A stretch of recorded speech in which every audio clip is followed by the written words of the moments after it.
Co-ed. Let's drink some tequila. As we both walk on drinking water.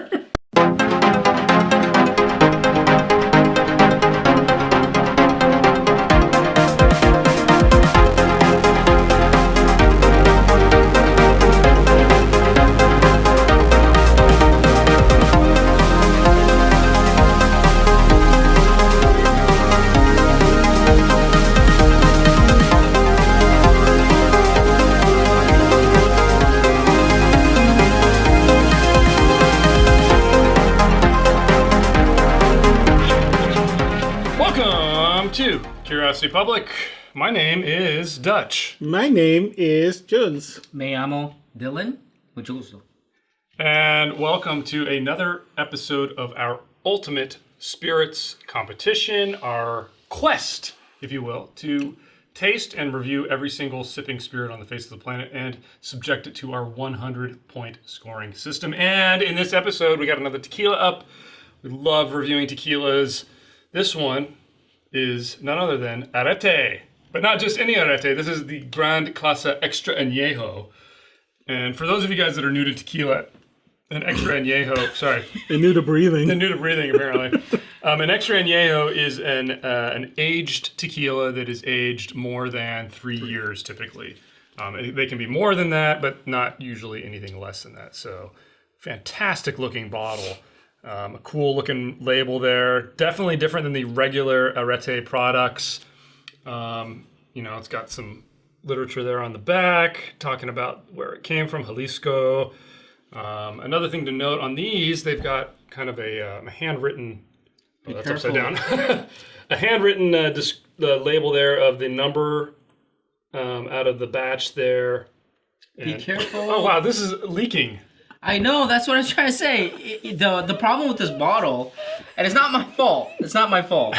It is very loose, and I couldn't understand it. And it's extremely loose. That is a very loose cork. Yeah, so it's definitely not my fault. Hey, Arette, you gotta step it up on the corks. Yeah.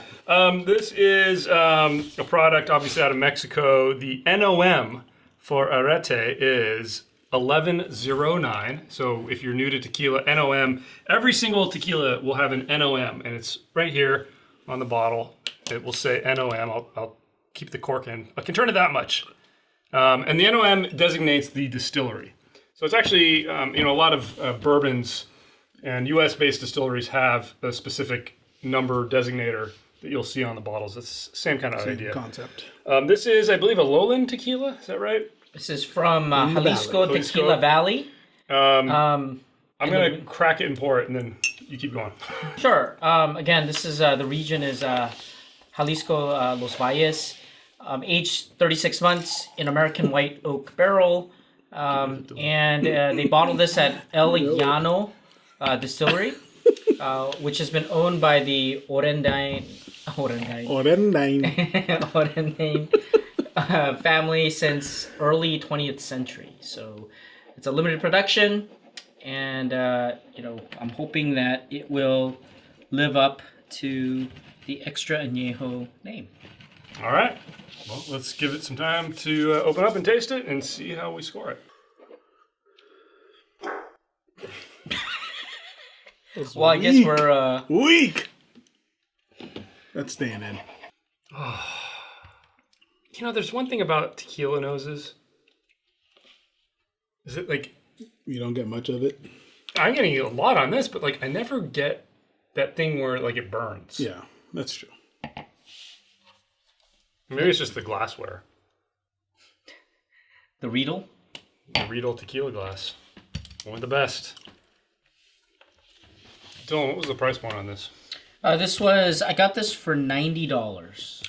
That's a good price. You'll normally see this a little higher than that, right? I think like 100 plus. Yeah, I think I found this. I took a picture of it. I sent it to you. I said, "Do you want a bottle?"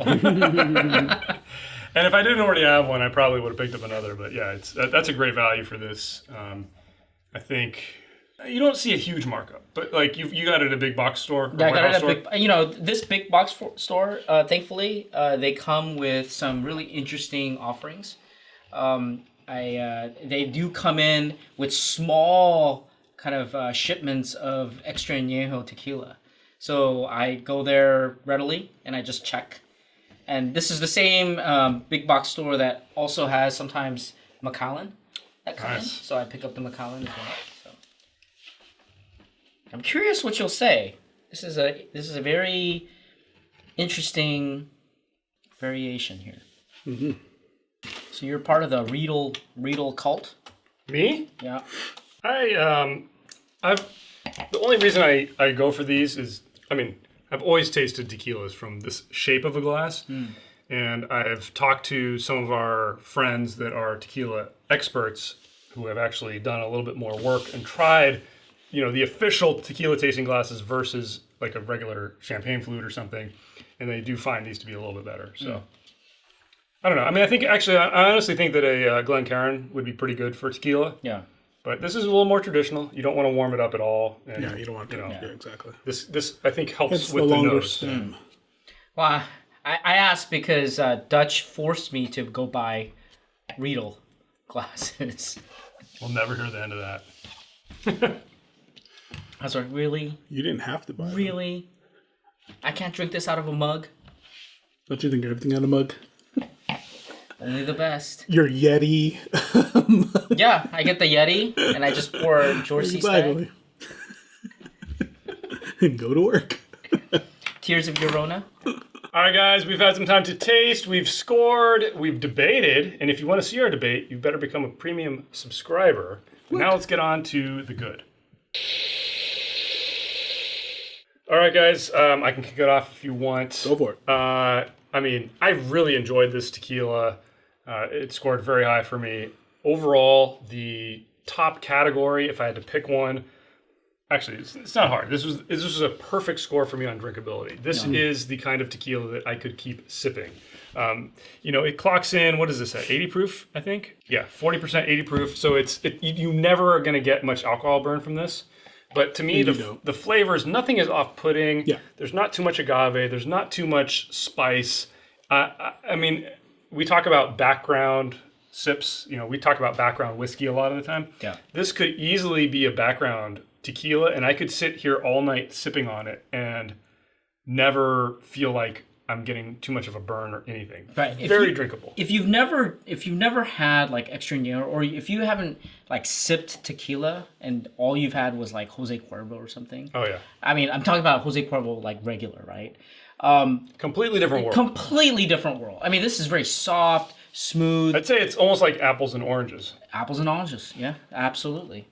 But I do want to also point out that despite the fact that I say it would be a great background drink, like I'm at a barbecue, I could sip on this. If I wanted to sit here and focus on it, it would also provide me that opportunity because there's a lot of depth and complexity here. So I don't want to discount any of that just by saying that I think it's extremely drinkable. So Yeah. Jules, why don't you go There's definitely a lot of good going on. For me, primary focus was like the aroma, just because I was teasing out a lot of good stuff out of there. From like the citrus notes. I mean, you really get the agave too. And then, I was getting a lot of black pepper flavors out of there. And then it didn't disappoint when in the palate. So it was great. And then also high marks for me on value, just because at the cost and then with no additives. I mean, this thing, all around great tequila, especially extra añejo. Cheaper than Can't Michael go Jordan's, wrong. right? Cheaper than Sincoro. Yeah. So I want to focus on the flavor in the body, right? So I want to talk about the flavor. You can taste agave. I think that's the great part. Pure. I mean, you're drinking this because No additives, we should add. Yeah, Exactly. exactly. That's what I said. If you guys are new to tequila and you might taste a tequila and think, oh, wow, that's really sweet, that's really good, chances are you might have tasted a tequila that has additives in it. Right. And it takes a little bit of exploration into the genre to really start to understand what has additives and doesn't. There are no additives in this. Right. Nothing that hurts the tongue, nothing like that. I would say it's like tasting a little bit of edible flowers. It has that little bit of that. Yeah. It's really floral, and it's very delicate in that way. And the thing that I think about when I drink this, I don't know if you guys ever had edible cactus candy. It's almost like that, where you have that little bit of that sweetness, a little bit of that, like, there's a little bit of that body. Maybe it's not like bitterness, but there's like an undertone of this I don't know. You've had the peeling of something that's just slightly bitter. Right. Yeah, I know exactly what you're talking about. And there's that bitterness that comes through, which is not bad. No. And I think that's what I would expect in a tequila. And that you can taste. It's very, very forward there. Yeah. So yeah, I think those are where it shines, and the body I think is solid. I mean, this is what I would expect in Extra Añejo. I know you disagree. It's a little too thin for me. I do think that Extra Añejo, I mean, it's not perfect, but I think the body That's a good way of putting it. is not bad. Yeah, it's proportional to what it needs to be to provide the flavors. Totally agree. You already went. Let's move on to the bad. It's so easy to forget what Jules said. Exactly. Yeah. All right, bad. I'll kick it off, guys. To me, the only thing I knocked this on, I mean, I had some categories that were a little bit, on the lower side. Complexity and body were a little bit lower. Aroma was a little bit lower. Not significantly. To me, the finish, it's not that the flavors were bad in the finish. It just dropped off really fast. So It was almost like exponential. It's like, okay, here's the finish. It starts, it's high, and then whoop, it disappeared. So thin. It's just really fast. Yeah. And there's nothing unpleasant left on my palate. No. I can still get the faintest hint of agave there, but it's just all the flavor disappears very, very fast on the finish. Yeah, the only things left is the agave, which is not bad. Yeah. It's not bad. So that's why it's not terrible. Right. And 6 out of 10 for me, so it's better than most. Yeah, that's still up. Yeah. But not great. Right. Yeah, now the only thing bad for me was really just the aesthetics of the bottle. I mean, apart from our little cork issue, but this is a good-looking bottle. What's wrong with you? Look how big that sticker is, dude. Show off the juice, especially for a non-additive juice. Come on, man, show it off. Okay, it's way too much info. In fact, just turn the if bottle all they did was flip it, put the back sticker on the front, I'd totally be happy.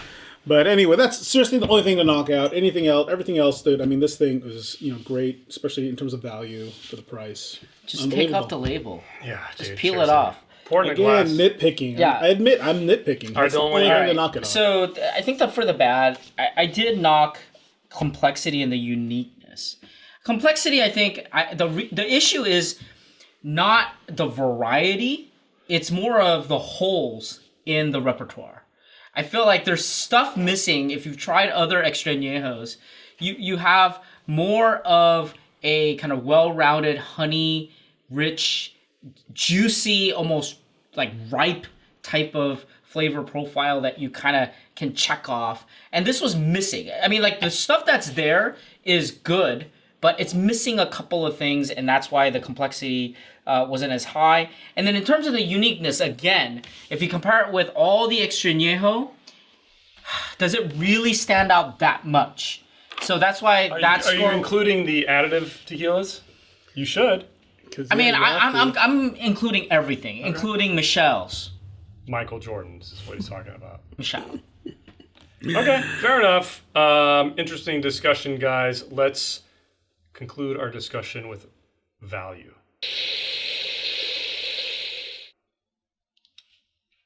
All right, guys. Value. Basically, what would you pay for this? Let's have that discussion. I mean, I gave this pretty high marks on value. I think it's priced appropriately. Around $100 for Arette's Extra Añejo makes sense to me. I bought it for $90. I think it's worth $90. That's what I would pay. I'd go up to 100. Easily. Me too. I think I would wait until it's $10 off. Fair enough. If you had a coupon, but yeah. I mean, exactly. it still hits actually right at its price. Granted, it's hard for me to know because the only bottle of this I have, I was actually given as a gift from our friend Dr. Oju, actually. Nice. So as a gift, it's a 10 out of 10. Even though there's only 5 points in value, but I think around $100 I would feel. You're definitely not going wrong. How much would you pay? Yeah, about 100. I mean, I'd go no more than 100. I think. Though. Really, you wouldn't go 110? I don't know. See, look at that. I'd go to 110. That means I'm waiting for my $10 coupon. Like how you said you wanted at 90. I'd buy it for myself up to 100, but I'd buy it as a gift for up to 110. Well, different story. For a gift, I mean, a gift I'd probably even go. It depends on who that person is. But it's someone who can appreciate tequila, maybe 120 if I can't find it. Maybe. Sure, but no. All right, let's get our scores. Right, so if you're new to the Curiosity Public, we do have a 10-point grading system across, or 100-point grading system across 10 categories that include... First time, every time. I know, every time. Aroma, flavor, body, complexity, balance, finish, uniqueness, drinkability, aesthetics, and value. We do weigh flavor more, so double. And aesthetics and value, we weigh by half. And I gave it a 79. And I gave it a 78. All right, I gave it a 79. Oh, wow. So we are In sync. in sync on this. Cue the picture. A terrible Photoshop. Hey, that's an awesome The Photoshop. deep fake. For our official Curiosity Public Ultimate Spirits Competition score for Arette Gran Clase Extra Añejo, because we round down, it is a 78, a solid silver, a very high silver. That is a high silver. Almost a gold. That's respectable. It's respectable. Yeah. You know? It's For this, respectable. yeah.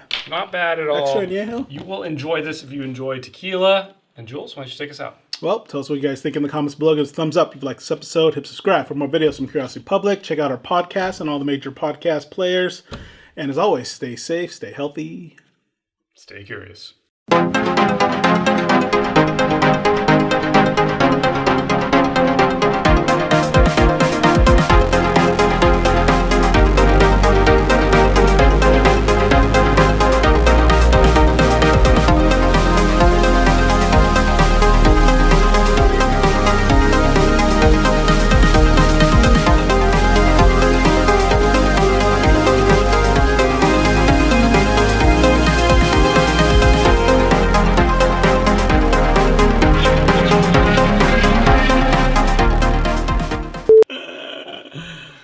I'm walking away. That's B-roll. Yeah, I'm done. scene. I'm done I'm out of here. here. This was dead anyway. Dead giveaway.